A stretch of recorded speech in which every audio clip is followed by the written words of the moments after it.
వర్ధిల్లాలి గౌరవ శ్రీ మందాకృష్ణ మాదిగ గారి నాయకత్వం.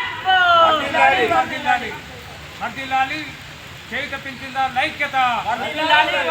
వర్ధిల్లాలి చేయుత పింఛన్దారుల ఐక్యత. మాకు పింఛన్ వస్తలేదు. చచ్చిపోయి 2 సంవత్సరాలు మాకు పింఛన్ వస్తలేదు. మాకేం మాకు పుట్టలకు ఏమవుతుంది మాకు ఇంకా ఇస్తలేదు.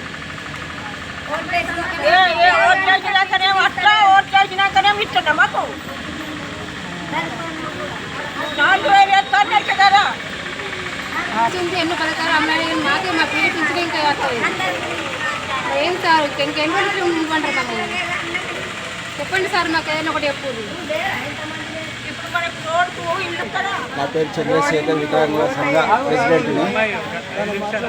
మరి మా రేవంత్ రెడ్డి అంతకుముందు ఎలక్షన్ల కంటే ముందు ఇచ్చినటువంటి హామీ ఏంటిదంటే 4000 రూపాయలు వృద్ధులకు, వికలాంగులకు 6000 పెన్షన్, మొత్తానికి అయితే 2000 రూపాయలు ఆసరా పెన్షన్ పెంచుతా అని చెప్పి అప్పుడు 2 సంవత్సరాల క్రితం రేవంత్ రెడ్డి ఎలక్షన్లో హామీ ఇచ్చింది.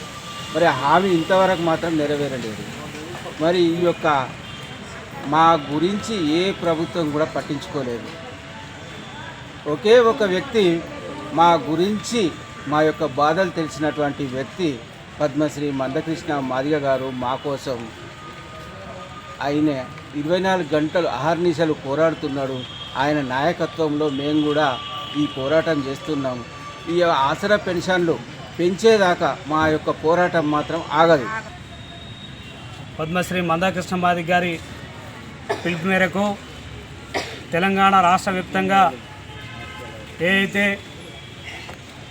ఈ రాష్ట్ర ప్రభుత్వం 2023 ఎలక్షన్లో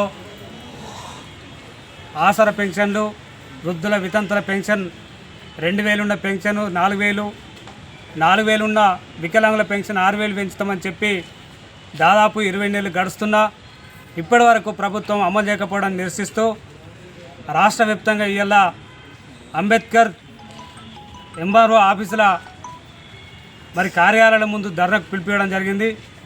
అందులో భాగంగానే ఇవాళ ఈ జగిత్యాల ఎంఆర్ఓ ఆఫీస్ ముందు ఇవాళ ధర్నా కార్యక్రమాన్ని నిర్వహించడం జరుగుతుంది. అయితే ఈ రేవంత్ రెడ్డి మరి 2023 ఎలక్షన్లో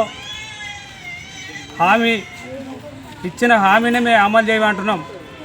గతంలో ఏదైతే కేసీఆర్ గారు మరి 2016 ఇస్తూ ఉన్నాడు, మరి వృద్ధులకు, వికలాంగులకు 4000 ఇస్తూ ఉన్నాడు.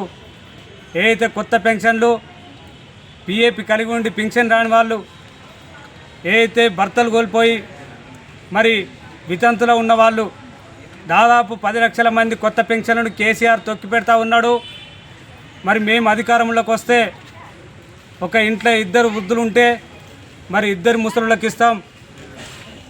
ఎవరైతే భర్త కోల్పోయిన వాళ్ళు ఉంటే వితంతు పింఛన్ ఇస్తాం. అదేవిధంగా బీడీ కార్మికులు మరి 2000 పింఛన్ 4000, కొత్తగా పిఎఫ్ కలిగి ఉండి మరి పెన్షన్ రాని వాళ్ళకు కూడా మేము పెన్షన్లు ఇస్తామని చెప్పి మరి ఇప్పటికి 20 నెలల నుంచి అమలు చేయకపోవడం నిజంగా పేదల పక్షాన శుద్ధశుద్ధి లేనట్టు మాకు కనబడుతూ ఉంది. ఇవాళ ఏదైతే రేవంత్ రెడ్డి ప్రభుత్వం ఈ రాష్ట్రంలో అనేక పథకాలు అమలు పడుతూ ఉంది. ఏదైతే వేలాది ఎకరాలు ఉన్నటువంటి రైతులకు మరి ఇవాళ రైతు బీమా, రైతు రుణమాఫీ చేసింది. ఏదైతే ఇవాళ ఎమ్మెల్యే జీతాలు పెంచుకోవడం జరిగింది. ఏదైతే కేసీఆర్ కాళేశ్వరం ప్రాజెక్టు తోటి 1000 కోట్ల రూపాయలు దోసిండని చెప్తున్నటువంటి ప్రభుత్వం ఇవాళ రేవంత్ రెడ్డి మరి కొత్త డ్రామాకు తెరదీస్తూ ఉన్నాడు. మూసి ప్రక్షాళన చేస్తా అని చెప్పి కోట్ల రూపాయలు ఖర్చు పెట్టడానికి మళ్ళీ మరి ఇవాళ టెండర్ పిలుస్తూ ఉన్నారు. పేదలకు రావాల్సినటువంటి పథకాలు మరి అమలు చేస్తలేడు. ఇవాళ ఈ ఎవరైతే పేదలు ఈ పెన్షన్ల మీద ఆధారపడేటువంటి కుటుంబాలు ఉన్నాయి, ఇవాళ ముసలులు కానీ మరి వికలాంగులు కానీ మరి పెన్షన్ ఇస్తేనే వాళ్ళు బతుకు మరి వాళ్ళకి జీవనోపాధి కలిగేటువంటి అవకాశం ఉంది. పేదలకు ఉపయోగపడే పథకాలను అమలు చేయకుండా ప్రభుత్వం ఏదైతే పెద్దలకు, ఉన్నత వర్గాలకు ఉపయోగపడేటువంటి పథకాలను అమలు చేస్తూ ఉంది. ఈ రేవంత్ రెడ్డి ప్రభుత్వం మరి 2023లో ఇచ్చిన హామీని నిలబెట్టుకునే విధంగా మందకృష్ణ మాదిగ గారు ఏదైతే 40 రోజుల నుండి మరి ఈ ప్రభుత్వం కొత్త పెన్షన్లు అమలు చేయాలని చెప్పి రాష్ట్ర వ్యాప్తంగా అన్ని జిల్లా పర్యటనలు నియోజకవర్గ స్థాయిలో మరి ప్రత్యక్షంగా మరి ప్రత్యక్ష పోరాటాలకు కూడా పిలిపించడం జరిగింది. అయితే మనకంటే 4 నెలలు వెనుకసిరి ఏర్పడ్డటువంటి ఏపీలో చంద్రబాబు నాయుడు మరి అధికారంలోకి వచ్చినాక వెనువెంటనే మరి కొత్త పెన్షన్లు ఇవ్వడం జరిగింది. పాత పెన్షన్లు 4,000ను 6,000 చేసిండు. మరి 2,000 పెన్షన్ 4,000 చేసిండు. మిగులు బడ్జెట్ ఉన్న రాష్ట్రం తెలంగాణ రాష్ట్రం అన్నటువంటి ప్రభుత్వం మరి అమలు చేయకుండా పేదలను మోసం చేస్తూ ఉంది. ఏదైతే చంద్రబాబు నాయుడు పేదల కోసం పనిచేస్తూ ఉన్నాడు, ఎవరైతే తెలంగాణ రాష్ట్రంలో మరి రాబోయే స్థానిక ఎలక్షన్లో ఏ పెన్షన్దారులకైతే నువ్వు పెన్షన్ ఇస్తలేవో, ఏ వికలాంగులకైతే నువ్వు పెన్షన్ ఇస్తలేవో, ఏ బీడీ కార్మికులు నా చెల్లెళ్ళకి అక్కలకు పెన్షన్ ఇస్తలేవో, ఖచ్చితంగా వీళ్ళందరూ కూడా స్థానిక ఎలక్షన్లో కాంగ్రెస్ పార్టీని బొందబెట్టడానికి సిద్ధపడుతున్నారన్న సంగతి మేము తెలియజేస్తూ ఉన్నాం.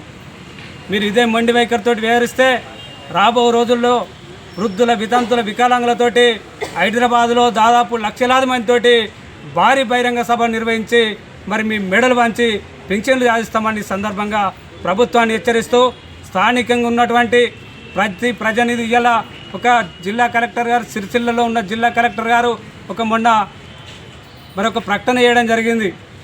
ఏదైతే భర్తలు కోల్పోయిన వాళ్ళు వెంటనే ఆ పెన్షన్లు అమలు చేయాలంటున్నారు. మన దగ్గర కూడా భర్తలు కోల్పోయిన వాళ్ళు కానీ కొత్త పెన్షన్లు అర్హత ఉన్న వాళ్ళందరూ కూడా వెనువెంటనే పెన్షన్లు అమలు చేయాలని సందర్భంగా తెలియజేస్తూ